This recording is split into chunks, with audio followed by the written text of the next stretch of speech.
Hello friends. I hope आपकी पढ़ाई बढ़िया चल रही हो। Welcome to our series, welcome to the next topic of history, ancient history.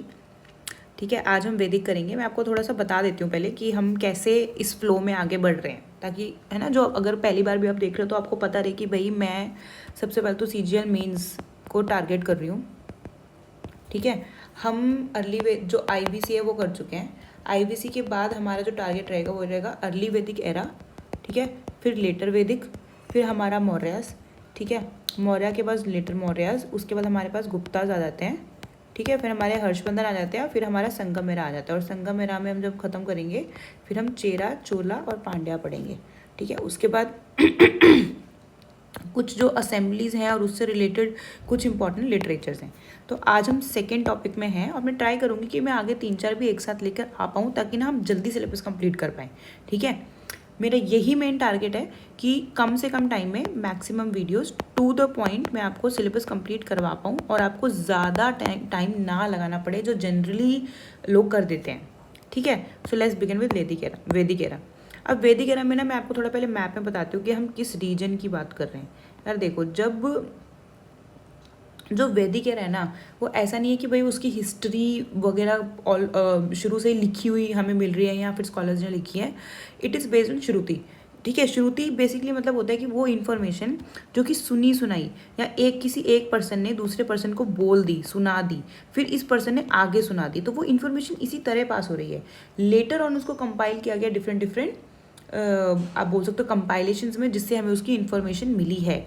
ठीक है, तो सबसे पहले तो वैदिक एरा का टाइम पीरियड है वो क्या है, 1500 से 1000 BC।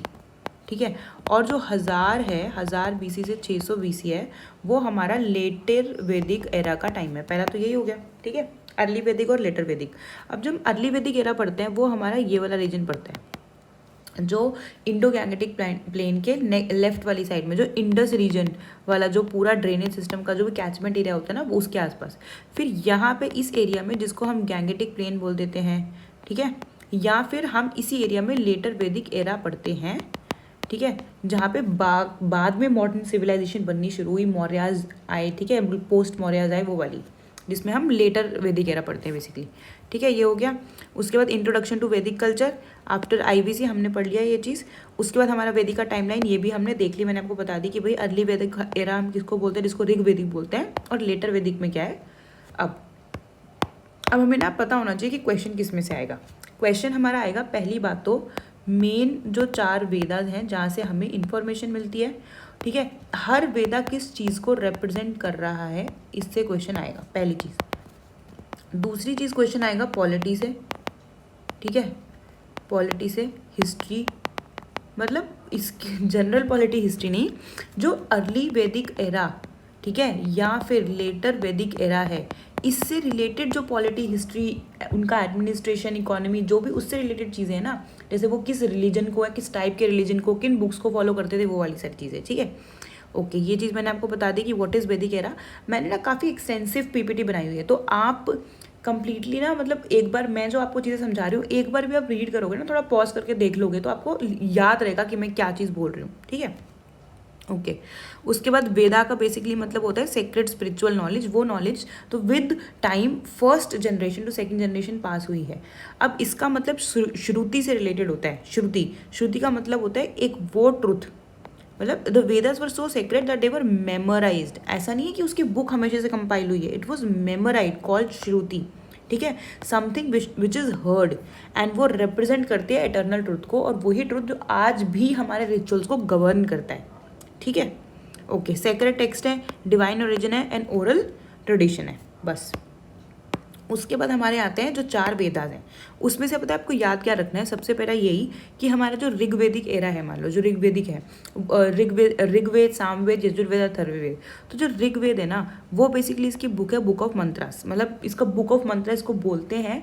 इसमें जो भी, मतलब आप मान लो कि हाइम्स हैं, ठीक है, या फिर कोई भी इंडिविजुअल मंडल, जैसे 10 मंडल होते हैं हमारे ऋग्वेद में, और हर मंडल में कोई ना कोई हाइम्स, ठीक है, जो रिलीजियस पोएम्स आप जिस चीज़ को बोल सकते हो। ठीक है, उसके बाद हम क्या जो डीटीज़ हैं उनको फॉलो करते हैं, मतलब करेंगे, वो ऋग्वेद में प्रॉपरली दिया हुआ है। क्या हमारे रिलीजियस बिलीव्स हैं वो, ठीक है, ये भी इसमें इट्स वेरी इंपॉर्टेंट। तो ऋग्वेद में हमेशा हम 10 मंडल की बात करेंगे, ठीक है, और जिसमें कि 2 से जो 9 वाले मंडल है they contain the oldest hymns, ठीक है। उसके बाद हम सामवेद की बात करते हैं। Samaveda is related to music, बस हमें इतना ही पता होना चाहिए कि कौन सा वेद म्यूजिक से रिलेटेड है, तो सामवेद म्यूजिक से रिलेटेड है। उसके बाद हमारा यजुर्वेद आता है। जो भी हम आज भी रिचुअल्स परफॉर्म करते हैं ना, रिचुअल्स मतलब कोई भी मान लो सेक्रीफाइसेस है जो हम परफॉर्म करते हैं, या फिर कोई भी प्रोसेस है, कोई भी अगर हम पूजा भी कर रहे हैं तो उसकी जो पूरा प्रोसेस है ना वो यजुर्वेद में दिया हुआ है। Formulas, hymns for sacrificial rituals, ठीक है। अथर्ववेद में क्या आता है, जो भी मेडिसिनल नॉलेज है, आज की भी कितनी ही सारी नॉलेज है जो हमने इससे डिराइव करी हुई है, तो वो हमें अथर्ववेद में मिलती है, ठीक है। Rituals for everyday life, okay. उसके बाद हमारा आता है वेदास एंड अलाइड लिटरेचर, वो हमने ये चीज़ पढ़ ली, 4 वेदास होते हैं हमारे पास सारे, ठीक है, ओके। उसके बाद हमारा आता है जो उपवेद और वेदांग है। अब यार देखो, ये चीज़ क्वेश्चन में नहीं आती, मतलब नॉट इवन हम यूपीएससी में भी जब हम पढ़ते हैं तो इतना ज़्यादा डेप्थ में नहीं पढ़ते, बिकॉज हमें याद पता है क्या रखना है, ये जो वेदांग है। अब वेदांग में भी शिक्ष वेदांग, व्याकरण, ग्रामर, जो फ्यूचर वाली है, निरुक्त, कल्प, छंद, छंद मतलब पोएम, ये काफ़ी बार पूछा जाता है, ठीक है। तो ये जो वो वेदांग है, जो 6 वेदांग हैं जो इससे एसोसिएटेड है, और डायरेक्ट पूछा जाता है कि कितने और कौन से तरह के वेदांग हैं, बस इनकी ज़्यादा डिटेल में आगे जाने की नीड नहीं है, ठीक है। उसके बाद हमारी क्या है ना कि कुछ एंसिलरी बुक्स हैं, मतलब बुक्स कह सकते हो या फिर आप कंपाइलेशंस बोल सकते हो, जो वेदा के अलावा हैं और उससे हमें वैदिक एरा के कल्चर के बारे में पता लगता है, तो वो है संहितास, अर्यंकास, ब्राह्मणास एंड उपनिषद्स, ठीक है। इनका इंडिविजुअल भी मतलब है, जैसे कि कलेक्शन ऑफ हाइम्स को हम सामहितास बोलते हैं। ब्राह्मणास कुछ नहीं, बस text explaining the sacrificial rights, ठीक है। अर्यंकास रिचुअलिस्टिक वर्शिप। उपनिषद्स बहुत इंपॉर्टेंट है, एक्चुअली इनको फॉरेस्ट बुक बोलते हैं, forest near the feet of गुरु, ठीक है। इसमें भी कुछ नहीं होता, बस ये ना रिलेशन दिया होता है कि अल्टीमेट ट्रुथ जो है और जो हमारी इंडिविजुअल है, जो हमारी आत्मा है, वो ब्रह्मा से सेपरेटेड है, ठीक है। बेसिकली ये वाली चीज़ें जो कि फॉरेस्ट बुक में दी हुई हैं और जो कि हमारा रिलेशन एस्टैब्लिश करते हैं उस अल्टीमेट डिवाइन एंटिटी के साथ, ठीक है। तो उपनिषद्स, अर्यंकास, ब्राह्मणा, संहितास वो कहीं ना कहीं उसी वैदिक एरा को एक्सप्लेन करते हैं, ठीक है, ओके। उसके बाद हमारा कल्प वेदांग ये हो गया, ये हमने जो मेन हमने पढ़े उसी के एक्सप्लेनेशन है। क्वेश्चन इतने ज़्यादा डीप में नहीं आते कि भाई कौन से ब्राह्मणा से, कौन से अर्यंका में से कौन सी ऋग्वेद की चीज़ ली गई है, इतना डीप में नहीं पूछा जाएगा। हाँ ये इंपॉर्टेंट है। अब पता है क्या आता है, कई बार कितने सारे उपनिषद हैं, ठीक है, या फिर कितने सारे इंडिविजुअल हाइम्स हैं या कितने मंडल हैं, तो कुछ मंडल इंपॉर्टेंट है, कुछ उपनिषद इंपॉर्टेंट है। जैसे कि मुंडका उपनिषद जो है, उपनिषद, उसमें सत्यमेव जयते वर्ड लिखा हुआ है, ठीक है, जो कि हमारे एक नेशनल कीवर्ड्स हैं जो हम यूज़ करते हैं, है ना। और हम कभी भी मतलब ट्रुथ अलोन ट्रम्प्स की बात करते हैं, जिसका मतलब है ये, तो जब भी स्टेट की एक्सेलेंसी की बात आती है, ट्रुथफुल और ट्रांसपेरेंसी की बात आती है, हम ये वाले वर्ड यूज़ करते हैं, ठीक है। शतपथ ब्राह्मण, शतपथ ब्राह्मण में क्या लिखा है, एग्रीकल्चरल रिचुअल्स या फिर जो रीबर्थ से रिलेटेड चीज़ें हैं उनसे रिलेटेड रिचुअल्स हैं, वो शतपथ ब्राह्मण में दिए हुए हैं, ठीक है। ऐत्रेय ब्राह्मणा, ऐत्रेय ब्राह्मण में कुछ भी नहीं, जो 4 वर्ण है उसकी रिस्पॉन्सिबिलिटी जो है वो ऐत्रेय ब्राह्मण में दी हुई है, ठीक है। Duties and responsibility of the 4 वर्णास। शुक्ल यजुर्वेद, कुछ नहीं, इसमें जो राजसूय यज्ञ है ना, ये राजसूय यज्ञ हम आगे लेटर वैदिक एरा में पढ़ेंगे, वो ज़्यादा इंपॉर्टेंट सेक्रीफाइसेस, जो कि 3 सेक्रीफाइसेस हैं, ठीक है, राजसूय, वाजपेय, वो वाले, ओके। चंडोदया, हमारे जो उपनिषद हैं वो 3 आश्रम जो स्टेजेस ऑफ लाइफ है उसको सिग्निफाई करते हैं। ये लेटर वैदिक एरा से भी रिलेट करता है और वहाँ पे ये वर्ड ज़्यादा देखा जाता है, ठीक है। वासुदेव कुटुंबकम, the whole world is one entity, ठीक है, ये हमारा महा उपनिषद से लिया है। यार ये बहुत इंपॉर्टेंट है, क्योंकि ना ये डायरेक्ट हमारा एक होता है ना फॉरेन रिलेशन का बेस है इस समय, तो वो हमें पता होना चाहिए कहाँ से लिया गया, क्योंकि इस पर बहुत बार क्वेश्चन आया है, ठीक है। अब हम पढ़ते हैं इकोनॉमी एंड एडमिनिस्ट्रेशन। अब आप पीपीटी को एक्सटेंसिवली पढ़ना, मैं आपको वो बताऊंगी जो टू द पॉइंट क्वेश्चन में पूछा जाएगा। अगर अब पेपर में क्वेश्चन आए कि वो इकोनॉमी में बेसिक चीज़ क्या है, क्या वो ट्रेडिंग है, क्या, तो pastoralism is the basic activity जो कि अर्ली वैदिक एरा के लोग करते थे, ठीक है। पेस्टोरलिज्म कौन सी, मतलब what is base of this pastoralism, cattle rearing, early agriculture जो बार्ले वीट, बेसिक जो राइस, समझ रहे हो, और उसके बाद जो भी जैसे हम मिलेट्स वगैरह अभी बहुत कंज्यूम करने लगे तो वो मिलेट्स का एक बेसिस वहीं से बना है, ठीक है। ये वो है जिसके बेसिस पे उनकी इकोनॉमी डिपेंडेंट है। उसके अलावा इकोनॉमी से रिलेटेड अगर आप सोसाइटी की बात करो ना, सोसाइटी में उनकी मतलब पॉलिटिकल सोसाइटी, बेसिकली पॉलिटिकल जो हिस्ट्री है, पॉलिटिकल हिस्ट्री में 3 एसोसिएशंस है, एक दो तो यहाँ लिखी हुई है, सभा समिति, एक है सभा, एक है समिति और एक है विधाता, ठीक है। तीनों इंपॉर्टेंट है और ये एसोसिएटेड है अर्ली वैदिक एरा के साथ, ठीक है। अब देखो अभी आगे आएगा एडमिनिस्ट्रेशन वगैरह, तो I will tell you. Economy मैंने बताया, पेस्टोरलिज्म इंपॉर्टेंट है, wealth, cattle was the main wealth, agriculture वो जो बार्ले वगैरह जो बिल्कुल एंशियंट टाइप की वेजिटेशन एग्रीकल्चर थी ना, मतलब वो वाली यहाँ पे देखी जाती है। एडमिनिस्ट्रेशन में जो ट्राइबल लीडरशिप है हम वो देखते हैं। यहाँ पे क्या है ना, एक भारत करके भी ट्राइब थी, ठीक है, भारत करके, भारत का हेड था सुदास। अब क्या था, भारत की अलग अलग 5 और 5 टाइप से फाइट हुई थी, तो इसके बाद जब वो भारत ट्राइब जीत गई थी तभी इंडिया को भारतवर्ष के नाम से जाना जाने लगा, ठीक है। ये मैं इसलिए बता रही हूँ क्योंकि हम अर्ली वैदिक एरा पढ़ रहे हैं और यहाँ एक प्रॉपरली ट्राइबल कल्चर है, एडमिनिस्ट्रेशन ही ट्राइबल लीडरशिप पे बेसिस पर है, ठीक है। इसीलिए पॉलिटिकल यूनिट इसको जन भी बोलते हैं, जन जैसे जना भी बोलते हैं, उनके चीफ को बोलते हैं राजन, ठीक है।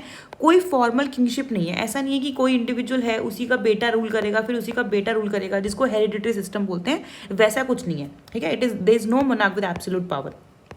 उसके बाद गवर्नेंस, अब जैसे मैंने बताया पॉलिटिकल हिस्ट्री में क्या था, एक सभा था जिसमें काउंसिल ऑफ एल्डर्स हैं, फिर समिति है, उसके बाद एक और आता है विधाता जिसमें और ज़्यादा लोग हैं, लेकिन मेन वही जो ऊपर के जो चीफ एल्डर्स होते हैं वही सब डिसीजन लेते हैं, ठीक है। बट ये कीवर्ड्स ध्यान रखने हैं।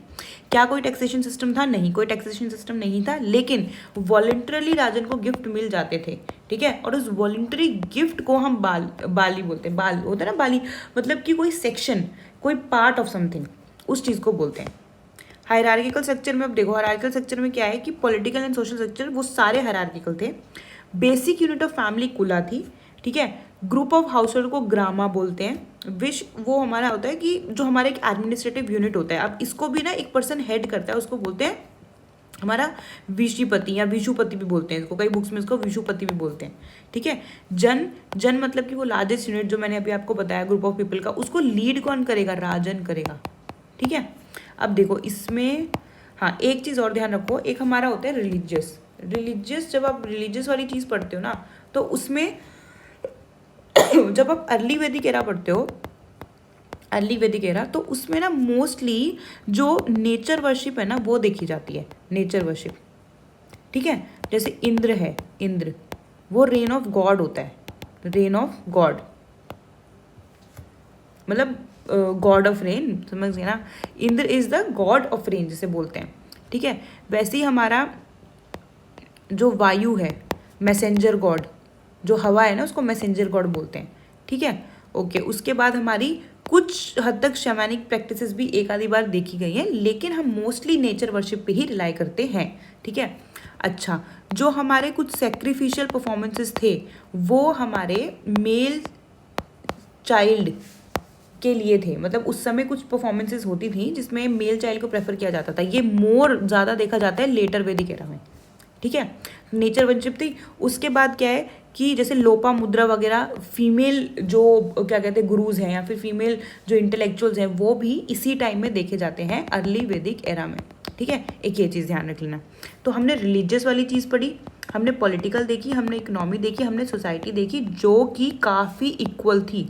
सोसाइटी में हम एक होता है ना गंधर्व विवाह, वो भी देखते हैं। गंधर्व विवाह मैं आपको क्यों बता रही हूँ, ये गंधर्व विवाह होता है कि वो अपनी पसंद से लेडी अपने भी ग्रूम को मतलब चूज कर सकती है, ठीक है। और सोसाइटी काफ़ी इक्वल थी। जो सभा समिति और विधाता है ना, इसमें विमेन का भी प्रेजेंस था, ये इंपॉर्टेंट ध्यान रख लेना, ठीक है। सभा समिति और विधाता में इसलिए हम बोलते हैं कि विमेन का जो रोल है वो अर्ली वैदिक एरा में काफ़ी ज़्यादा था, लेकिन लेटर वैदिक में कम होने लग गया। क्यों, वो मैं आपको लेटर वैदिक में बताऊँगी, ठीक है। तो यही है मेन चीज़ें, ये हमारी अर्ली वैदिक में आपको ध्यान रखनी है। इसके बाद मैं लेटर वैदिक की वीडियो लेके आती हूँ, और इसको रिवाइज करो थोड़ा जल्दी, और I will try to being as soon as possible. मैं कुछ टाइम बिजी थी, आई एम रियली सॉरी, मैं थोड़ा कुछ गैप आ गया वीडियोज़ में, but from now on I will try to मतलब increase my pace regarding completion of the syllabus.